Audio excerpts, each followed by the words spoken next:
ऐतिहासिक धरोहर कुतुब मीनार है जो कि दिल्ली के महरौली की गोद में बसा हुआ है। कुतुब मीनार ने ना जाने पिछले 1000 सालों में कितना कुछ देखा है। कुतुब मीनार ने पूरी दिल्ली को बनते हुए देखा है। कुतुब मीनार ने पूरी दिल्ली को कितने बार बिगड़ते हुए भी देखा है। हम बात ये कुतुब मीनार उस बात की भी गवाही है जब 1800 जब 1100 1192 में और 1191 में बैटल ऑफ तराई हुआ था पृथ्वीराज चौहान और मोहम्मद गौरी के बीच में।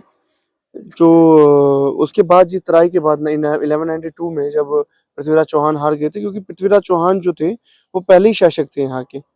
तो उसके बाद जब वो लड़ाई हारे थे 1192 में, तब जाकर के मोहम्मद गौरी ने एक गुलाम वंश की यहाँ पर स्थापना किया।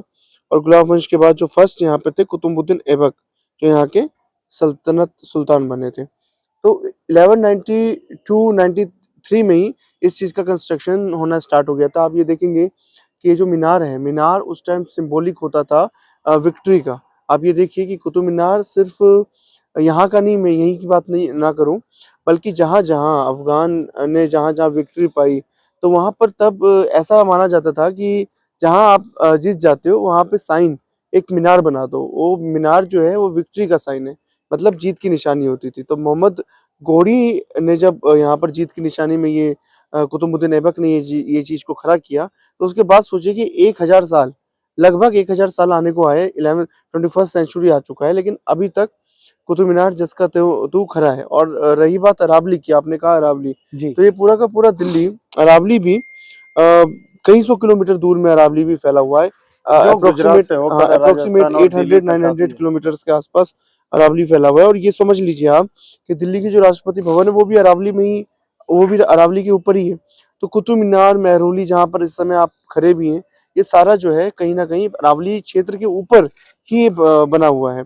अरावली आज से 200 करोड़ साल पहले बना। वो सबसे पुराना ओल्ड फोल्ड माउंटेन में आता है अरावली। आप ये देखेंगे कि हिमालय तो न्यू है, लेकिन ओल्ड माउंटेन में अरावली आता है। और अगर हम बात, आप ऐतिहासिक शहर कुतुब मीनार को देख रहे हैं यहाँ पर अभी, तो कुतुब मीनार और अरावली, ये एक ऐसा, मतलब कि मैं कह सकता हूँ कि एक ऐसा रिश्ता है, सिर्फ अरावली का सिर्फ दिल्ली वालों से ही नहीं है, बल्कि दिल्ली के आसपास वालों से। जितना भी आप देखेंगे कि डस्ट स्टॉर्म जो राजस्थान से दिल्ली की तरफ आता है, उसको कहीं ना कहीं जो अरावली है, अरावली रोक करके रखता है। और ये जो जितने भी सल्तनत पहले बने थे, या आप सामने कुतुब मीनार देख रहे हैं ना, कुतुब मीनार है, उसके बाद अलाई मीनार है, वहां पर देखेंगे आप, यहाँ पर देखिए, यहाँ पर आप देखेंगे तो दूसरा भी वहां पर कुतुब कॉम्प्लेक्स है पूरा का पूरा। ये कुतुब कॉम्प्लेक्स अरावली ही पर बना है, अरावली क्षेत्र में ही बना हुआ है। ये सारा का सारा अरावली पहाड़ था। इसीलिए तो पहले दिल्ली में स्केर्सिटी ऑफ वाटर हुआ करता था। उसके बाद सुल्तान के बाद फिर आपके पास यहाँ से कुछ ही दूर के बाद है तुगलकाबाद। तुगलकाबाद में गयासुद्दीन तुगलक ने तुगलकाबाद की स्थापना की थी। तो तुगलक डायनेस्टी आई, उसके बाद लोधी ईरा आया, लोधी के बाद अपना ये ईरा आया, क्या बोलते हैं, मुगलों का ईरा आया। तो कितने ही ईरा को कितने ही बार जो है कुतुब मीनार ने उठते हुए भी देखा और गिरते हुए भी देखा। आखिरकार सुप्रीम कोर्ट के द्वारा जो 100 मीटर के नीचे अरावली को अरावली पर्वत नहीं माना जाएगा, हम्म क्या इससे जो खनन माफिया है, और लगता है कि जिस हिसाब से खनन माफिया को ये टैग मिल गया, जितने भी 100 मीटर से नीचे पर्वत होंगे उसे काट दिया जाएगा। मतलब अब कहीं न कहीं जो है सुप्रीम कोर्ट को भी इस अपने फैसले पर कहीं न कहीं संज्ञान लिया है, स्वच्छ संज्ञान उन्होंने जो है इस मामले पे लिया है। और मुझे आशा है कि जो सुप्रीम कोर्ट है, वो अपने फैसले पर पुनर्विचार करें और एक बार ये कोशिश करें देख कर के कि देखिए, आज के टाइम में हमारे भारत में भी संरक्षित क्षेत्र जो है बहुत ही कम और बहुत ही रेयर बचा हुआ है।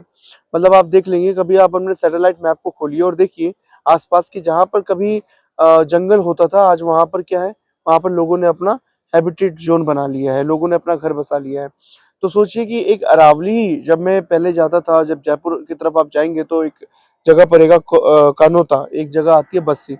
वहाँ पर भी आप देखते, पहले मैं जाता था तो बड़े-बड़े पहाड़ दिखते थे मुझे, लेकिन उसके बाद माइनिंग का जो दौर चला है ना, और जी। उस इतनी ज़्यादा जो खनन, वहाँ पर मार्बल्स निकाले गए, माइनिंग निकाली गई, टाइल्स वहाँ से निकाले गए, पत्थर निकाला गया। चूना पत्थर के लिए भी बहुत ज़्यादा फेमस है अरावली का जो क्षेत्र है। तो वो कहीं न कहीं पूरे इकोलॉजी और इकोसिस्टम पर कहीं न कहीं इस चीज़ का प्रभाव पड़ा है।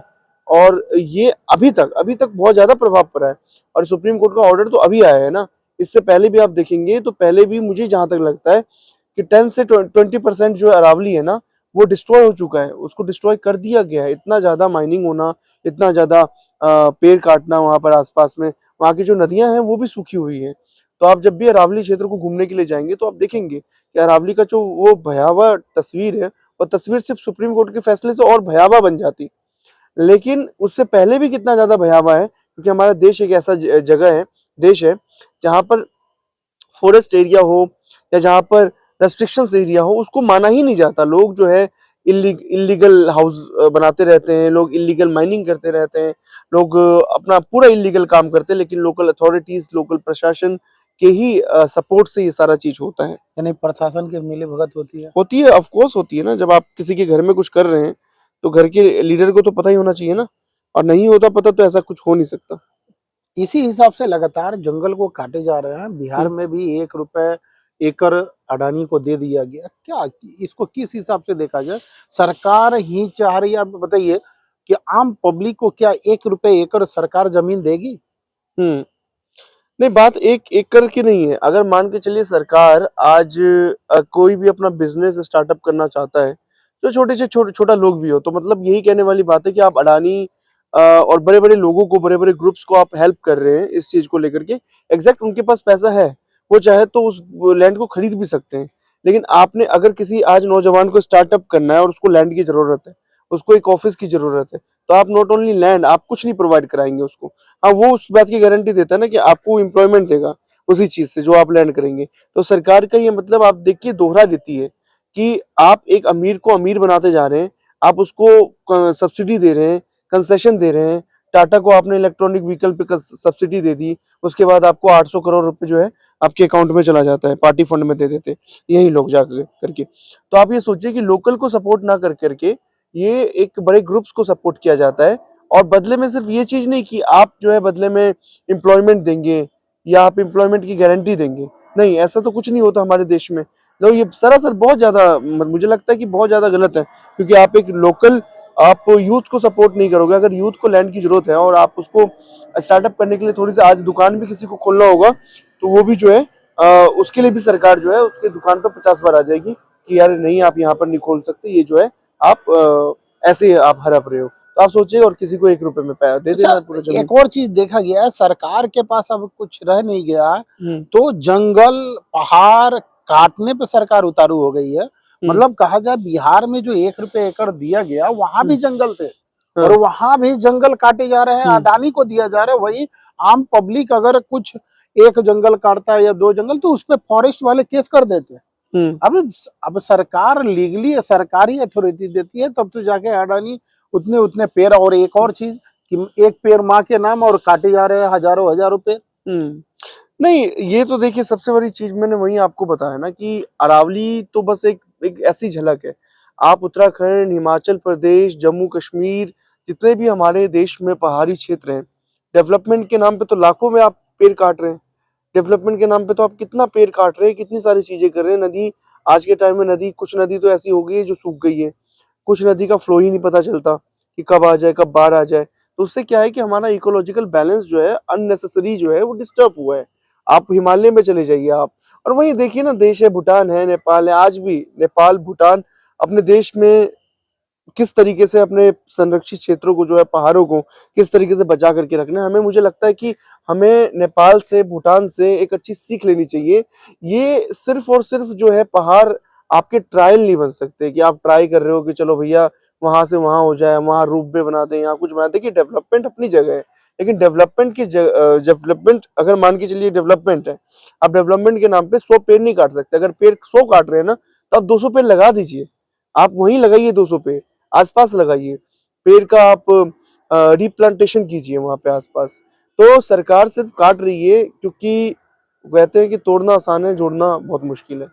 कहा जाए कि सरकार काट रही है। एक और चीज इसमें बहुत सारे ऐसे अरावली पर्वत है जिसमें जानवर है, जिसमें झरने, हम्म अरावली पर्वत में बहुत ऐसे झरने हैं। हम्म आखिरकार ये पहाड़ काटे जाएंगे तो झरना से क्या होगा? वो झरना विलुप्त हो जाएंगे। वो तो जो स्वाभाविक उसमें है। जानवर है वो जानवर भी विलुप्त हो जाएंगे। जो सांप है, बहुत सारे ऐसे पशु पक्षी भी है उसमें, जो कहा जाए कि लगभग गुजरात से लेकर यहाँ राजस्थान, दिल्ली तक फैला हुआ ये बहुत पुरानी अरावली को मतलब सरकार खत्म कर देगी, ऐसा इस जो 100 मीटर तक अरावली को अरावली पर्वत मानना, और मतलब इस उद्देश्य से सुप्रीम कोर्ट अगर देख रही है तो एक कहा जाए कि आप जानवरों को, पेड़ पौधे, पक्षियों, ये सबको देख के आपने डिसीजन नहीं लिया।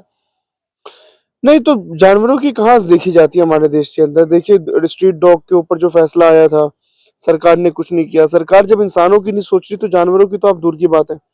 जानवरों की क्या सोचेगी? इंसान को ये नहीं पता कि आज देखिए आप सामने पोल्यूशन कितना हो रहा है देश के हाँ, अंदर। जब इंसान क्यों ही नहीं सोच रही है हमारे देश में सरकार, तो जानवरों को तो वो सोच ही नहीं सकती, क्योंकि उनके तो दिल ही नहीं है, वो तो निर्दयी हो चुके हैं सारे के सारे। एक्स वाई जेड जो भी ये सिस्टम है, वो सारा पैसे जिसके पास आ जाता है ना, वो निर्दयी हो जाता है। तो वो कहा वो जाए वो उसके अंदर एक बोलते हैं ना कि जो गरीब होता है, जो मिडिल क्लास होता है, उसके अंदर दिल होता है। वो 2 रोटी किसी कुत्ते को भी दे देंगे, जानवर को भी दे देंगे। लेकिन जो जो सरकार है, जो सत्ता में बैठी हुई है, उनके पास इतना ज़्यादा इगोइस्टिक हो गए हैं वो लोग, कि वो लोग ना तो स्ट्रीट डॉग का सोच रहे हैं, और आप इकोलॉजिकल की बात कर रहे हैं। भाई पहाड़ कटेगा, ये तो आग लगा देंगे जंगल में। अब इनको खाली कराना होता है तो वही कि भाई जंगल में आग लग गया जी, आग लग गया, कंट्रोल नहीं हुआ, उसके बाद जानवरों को क्या होता है? कुछ नहीं होता। हमारा देश है, हमारा एक ऐसा देश है जिसके अंदर जानवरों, आज अगर आप किसी पेट को मारो ना, मतलब आप किसी को, तो आपको 200 रुपए का फाइन या 50 रुपए का फाइन लगेगा। कोई आपको जेल और कोई सजा नहीं है। मैं कहता हूँ गवर्नमेंट से कि क्यों नहीं सरकार जो है जो अपने जो एनिमल्स हैं, एनिमल्स के ऊपर सख्त कानून लेकर के आती है। क्यों नहीं सरकार एनिमल्स की क्यूरियोसिटी जो होती है इतनी ज्यादा, एनिमल को बेरहमी से जो लोग मारते हैं, उसके ऊपर एक अच्छी कानून लेकर के आए, सख्त कानून लेकर के आए। 10-10 साल से ज्यादा का उम्र कैद दिया जाए ऐसे लोगों को, तो इस तरीके से, क्योंकि सरकार बेवश है। सरकार सिर्फ अपने हितों के बारे में सोचती है। सरकार किसी की उस चीज के बारे में नहीं सोच रही। सिस्टम जिसका त्यों पड़ा हुआ है। तो कहा जाए कि सरकार बस फायदे के लिए सोचती है, जनता भाड़ में जाए। ये एकदम क्लियर है कि जनता के लिए सरकार नहीं सोचती है, और सरकार उतना ही देती है जितना जनता डिमांड करती है। और अरावली पर्वत गया, उसके बाद में महंगाई होगी, भले गर्मी होगी, अगर अरावली पर्वत करते हैं तो गर्मी, और इसके बाद भी तो आप देखें कि तेलंगाना में एक स्मार्ट सिटी बसाने के लिए अरे तेलंगाना मैं में तो कितने एक ही बात करूंगा, जो पेड़ पौधे काट दिए गए। जो मैं तो एक ही बात करूंगा, हमारे देश के प्रधानमंत्री, हमारे देश के राष्ट्रपति, हमारे देश के जितने भी बड़े बड़े लोग हैं, ये सब, इन लोगों ने अपनी अपनी जिंदगी जी चुके हैं। ये लोग 60-60 साल के हो चुके हैं, 70-70, 80-80 साल के हो चुके हैं। मात्र ये अगर जिएंगे भी जिएंगे तो एक ह्यूमन एज के उसमें तो ये मतलब 15 से 20 साल या मैक्सिमम, जैसे एक नॉर्मल इंसान जीता है। इंसान कितना ही जीता है? 100 साल जी जाएगा मैक्सिमम। हाँ, अगर इन मतलब चलिए हम 15-20 साल एवरेज मान के चलते हैं, लोग बाग जीते हैं और जिए हजारों साल।